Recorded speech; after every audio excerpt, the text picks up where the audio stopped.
और नौकरशाही से जुड़ी हुई एक और बड़ी खबर, जो निरंजन आर्य मुख्य सचिव थे वो आज सेवानिवृत्त होंगे और उन्हें राजस्थान के मुख्यमंत्री अशोक गहलोत का सलाहकार बनाया जाएगा। तो मुख्यमंत्री के सलाहकार बनेंगे निरंजन आर्य। जी हाँ, आपको बता दें वो मुख्य सचिव के पद से आज रिटायर होंगे। निरंजन आर्य ने सुबह अपने आवास पर शुभचिंतकों और आगंतुकों से मुलाकात की।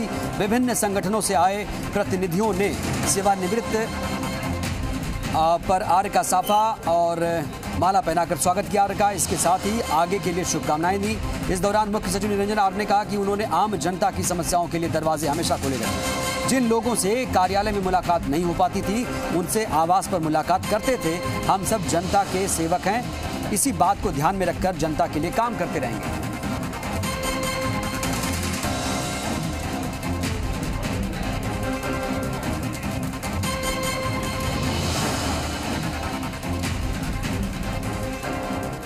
और इस वक्त हमारे दो सहयोगी जुड़ रहे हैं, भरत राज और हमारे सहयोगी सुशांत पारिक भी जुड़ चुके हैं। सुशांत, सबसे पहले आपके पास आना चाहूँगा।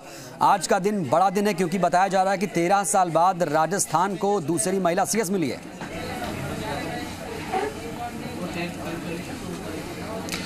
बिल्कुल, निश्चित तौर पे बड़ा दिन है और एक बड़ा मैसेज, बड़ा संदेश देने की कोशिश भी है कमर, क्योंकि महिला सशक्तिकरण की दिशा में हम देख रहे हैं कि अशोक गहलोत ने कई कदम जो है लगातार उठाए हैं अलग अलग योजनाओं के जरिए। हम पिछले 3 दिनों से देख रहे हैं, बजट में चर्चाओं के दौरान भी वो लगातार महिलाओं से जुड़े हुए मुद्दों की बात कर रहे हैं। ऐसे में अगर सूबे के प्रशासनिक बेड़े की कमान एक महिला के पास होती है तो इससे बड़ा संदेश कुछ भी नहीं हो सकता। और वरिष्ठता का सम्मान है और एक तरीके से कहें मुख्यमंत्री अशोक गहलोत का एक बड़ा संदेश देने की कोशिश भी है।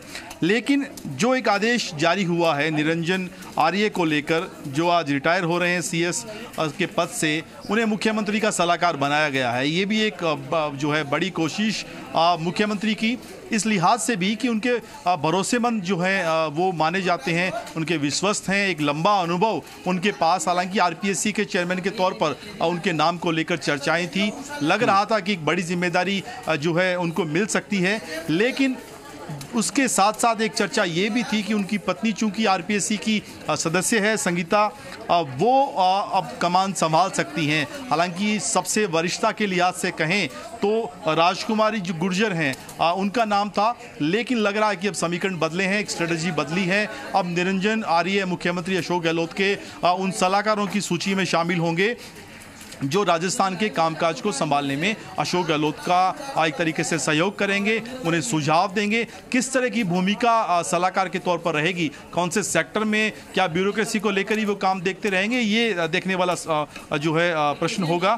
लेकिन बड़ा आदेश, बड़ी भूमिका निरंजन आर्य के लिए कमर। बिल्कुल सुशांत, आपने सही कहा। निरंजन आर्य मुख्य सचिव थे और अब उन्हें सलाहकार के पद पर नियुक्त किया जा रहा है। क्या माना जाए कि जो कार्य उन्होंने सरकार के साथ रहते हुए किए हैं उसको ध्यान में रखते हुए वो सरकार के विश्वस्त में शामिल हो गए?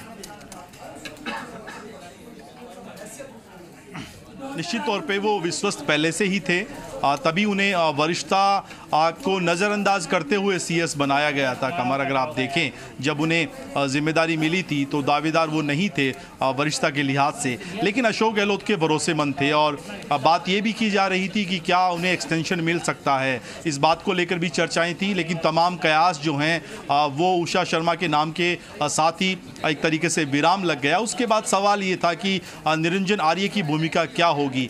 आरपीएससी के चेयरमैन के तौर पर एक बड़ी भूमिका सरकार उन्हें दे सकती थी, लेकिन उसे लेकर जिस तरह से आरपीएससी को अशोक गहलोत एक अलग विजन के साथ देखना चाह रहे हैं, एक अलग नियुक्ति उसमें होगी। क्या संगीता जो आर्य उनकी धर्म पत्नी है, वो आरपीएससी की मेंबर हैं, उनको क्या बड़ी जिम्मेदारी सरकार देने जा रही है, ये एक ऐसा सवाल है जिसे लेकर सियासी हलकों में, ब्यूरोक्रेसी में, राजस्थान की जनता में चर्चाएं हैं। लेकिन निरंजन आर्य का अब पोर्टफोलियो किस तरह का होगा, सलाहकार तो वो हैं, लेकिन किस सेक्टर में, किस फील्ड में वो सरकार को सलाह देंगे, क्या ब्यूरोक्रेसी सिस्टम को ठीक करने की दिशा में उनकी भूमिका आने वाले दिनों में हमें देखने को मिलेगी। बिल्कुल, आप बने रहिएगा सुशांत। हमारे साथ भरत राज भी जुड़े हुए हैं। भरत, आज का दिन बेहद खास महिला सशक्तिकरण कहा जा सकता है क्योंकि 13 साल बाद राजस्थान को दूसरी सीएस मिली है उषा शर्मा, और आज ही निरंजन आर्य को मुख्यमंत्री का सलाहकार भी बनाया गया है। आपके पास क्या अपडेट है इसको लेकर?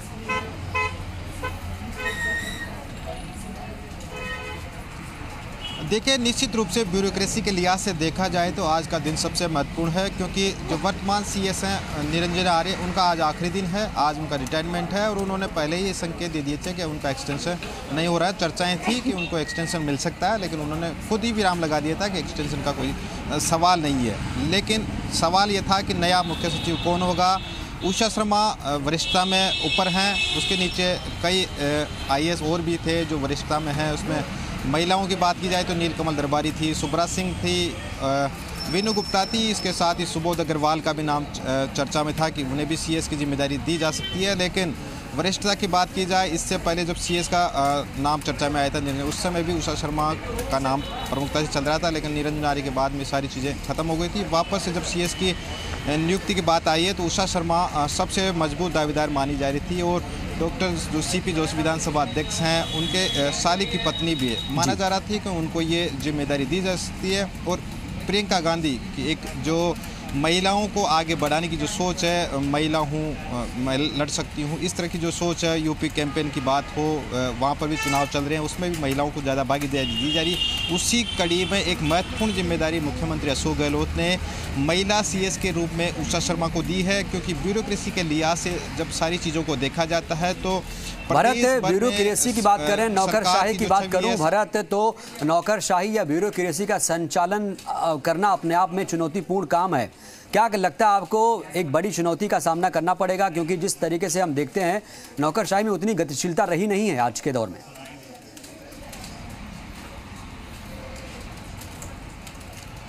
निश्चित रूप से ब्यूरोक्रेसी के बहाने सरकार की जो छवि है वो जनता के बीच में जाती है कि ब्यूरोक्रेट्स सरकार के कामकाज को जनता के बीच में रखते हैं, उनकी समस्याओं को सुनते हैं और उनको धरातल पर जनता के कामकाज किए जाते हैं। क्योंकि जिस तरह से अभी निरंजन आर्य थे, उन्होंने जनता के लिए अपने दरवाजे खोल रखे थे। प्रदेश भर से जो लोग आते थे, उन्होंने कभी किसी को मिलने से मना नहीं किया, हमेशा उनके दरवाजे खुले रहे, चाहे उनका कार्यालय हो या उनके आवास हो। लगातार उन्होंने लोगों की समस्याएं सुनी, उनकी समस्याओं के निस्तारण के लिए पिंक लेटर्स और क्लियरेंस का सिस्टम लागू किया और उनके जो पत्र आते थे उन पर एक्शन होता था। भारत सरकार से जो पत्र आते थे उन पर एक्शन होता था, जो उनकी समस्याएं आती उन पर एक्शन किया उन्होंने।